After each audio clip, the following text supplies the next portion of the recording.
Assalamualaikum dan selamat sejahtera rakyat Malaysia.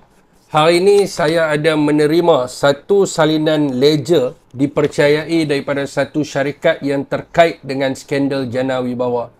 Dan keratan ledger ini menunjukkan transaksi kewangan dan pembelian aset kepada seorang pimpinan bersatu di peringkat bahagian, di mana seorang yang dikenali sebagai inner circle kepada Muhyiddin Yassin dan pegawainya.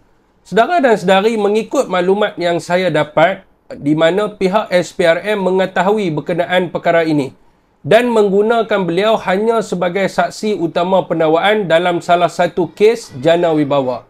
Berdasarkan keratan ledger yang saya perolehi, manusia ini dibayar sejumlah wang bernilai RM774,000 dan diberi 2 biji telefon bimbit bernilai RM15,000 dan 2 buah laptop bernilai RM10,000 dan 2 kereta mewah iaitu Proton Perdana dan Lexus bernilai keseluruhan RM330,000.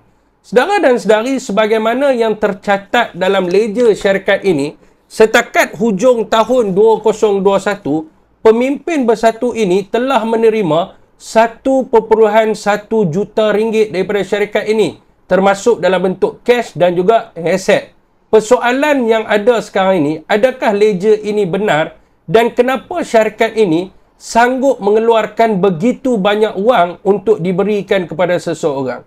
Saudara, adakah ada apa-apa deal melibatkan projek ataupun tender kerajaan ataupun wang ini diberikan sebagai hadiah dekat beliau?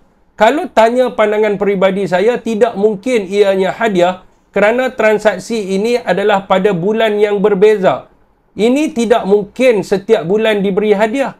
Saya berharap pihak SPRM dan PDRM akan menyiasat perkara ini, di mana saya sendiri akan membuat satu laporan PDRM berhubung dokumen yang saya perolehi ini untuk membantu penyiasatan dilakukan. Kepada rakyat Malaysia yang ingin mendapatkan dokumen ini, anda boleh ikuti link di bawah.